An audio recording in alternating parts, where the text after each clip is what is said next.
This is not true about Liv Morgan, and you know it. And in this video, I'm going to point out the obvious to folks who just won't give Liv Morgan the credit. I don't know what's wrong with y'all, but it's time that you listen up. It's time that y'all accept the fact. And the fact is this. Liv Morgan in her 2024 has been unfreaking believable. People will go back and look at this year and go, okay, this was the year that Liv Morgan did it. This is the year that finally broke through completely. And while I would say that 2024 has been a very strong year for Liv Morgan and it sent her into the main event scene, there's also a side to the coin that you're not looking at and in which I want lining to up discuss. Liv Morgan. Liv Morgan was put on the map this year. Why? Because she had the perfect storm. She had the perfect scenario. She had everything placed in front of her. And to her credit, she was able to knock it out of the freaking ballpark at every chance given. She was off of television for 6 months in late 2023, returning at the Women's Royal Rumble match, automatically going into a feud with Becky Lynch after declaring that the Liv Morgan Revenge Tour was on set, track, and game.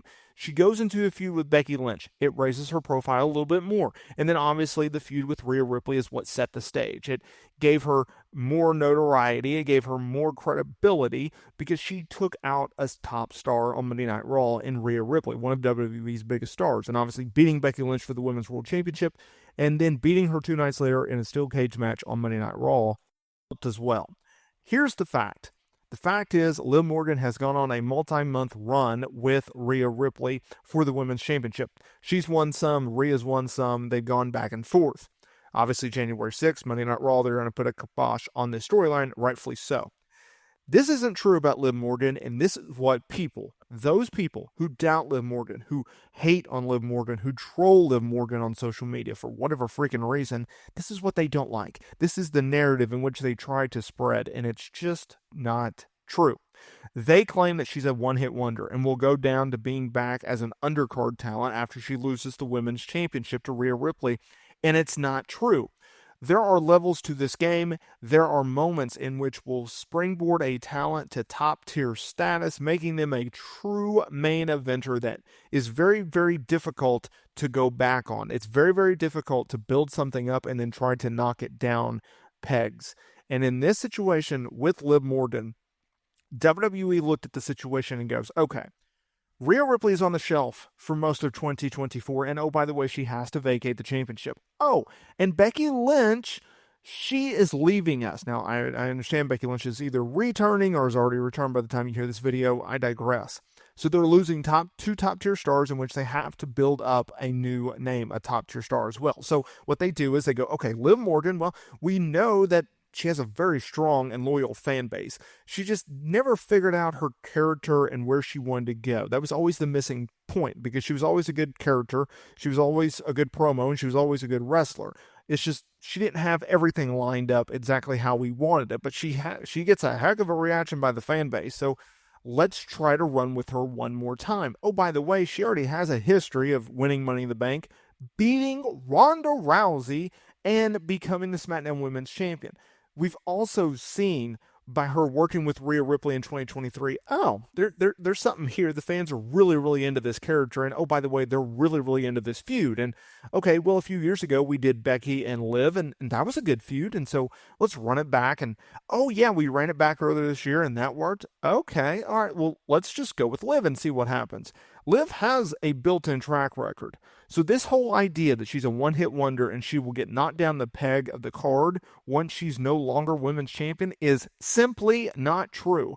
She has a track record of working with top-tier stars. She has a track record of being able to be booked in title situations in which she is a champion and succeeding. And so when you have all of that come together, there's no way that Liv Morgan is a one-hit wonder. There is no way unless things just fall apart really, really bad to the point where no one can conceive of the idea that Liv Morgan is going to get knocked down a peg where she is just a utility player. She's someone in which just gets beat when they need someone to get beaten, right? That's not going to happen with Liv Morgan. They have also changed the way that they book Liv Morgan. They've also changed the way that they've booked Judgment Day. Think about this. Before she got into it with Rhea was in Judgment Day and Liv Morgan was out. Rhea is injured. She essentially gets kicked out of Judgment Day because Liv Morgan aligns herself with Dominic Mysterio and then interjects herself as a member of the Judgment Day. So now she's part of a pairing with Dominic Mysterio, their top heel, the top heel in all of pro wrestling.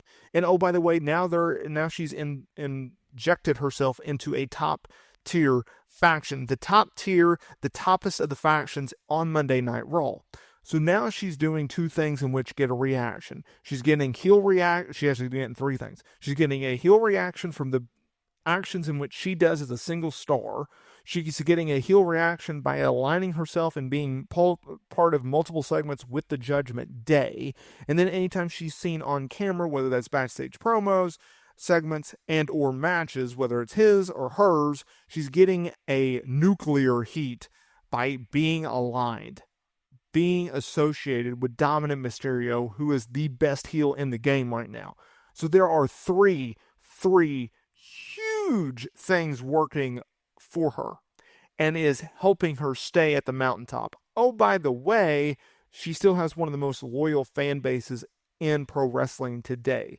It doesn't matter whether or not she's a heel. It does not matter whether or not she's a babyface. These fans want to see Liv Morgan succeed. It doesn't matter if it's a heel or a babyface, right? Who she's working with, whether it's Rhea, whether it's Becky, whether it's Selena, whether it's Io, it does not matter. They want to see her succeed. And when you have a very loyal fan base who wants to see their woman, their guy, their person succeed, that is very hard to stop that momentum, regardless of booking, regardless of how they put her in situations in which she can succeed or she can fail, right? If the fans believe in them, they will get them over to the point where you look at Kofi Mania, you look at Daniel Bryan, you look at various instances in the past, in the history, that has shown us that the fan base, regardless if you beat them like a drum, if the fan base will stay loyal to a star, regardless of the booking, regardless of the direction, regardless of all, I mean, they were calling Daniel Bryan a B-plus player, right? On their television shows, they were mocking you for complaining on social media because you thought Daniel Bryan should be in the WrestleMania main event. That is what's happening, okay? That is a situation in which the fans never gave up. They continuously pushed for Daniel Bryan. They wanted to see this man succeed. They wanted to see him hit the mountaintop, and he eventually did. They did the same thing with Kofi Kingston. He went on and beat Daniel Bryan. He went on and beat multiple people, having a WWE Championship run, going and having a really fun feud and a fun run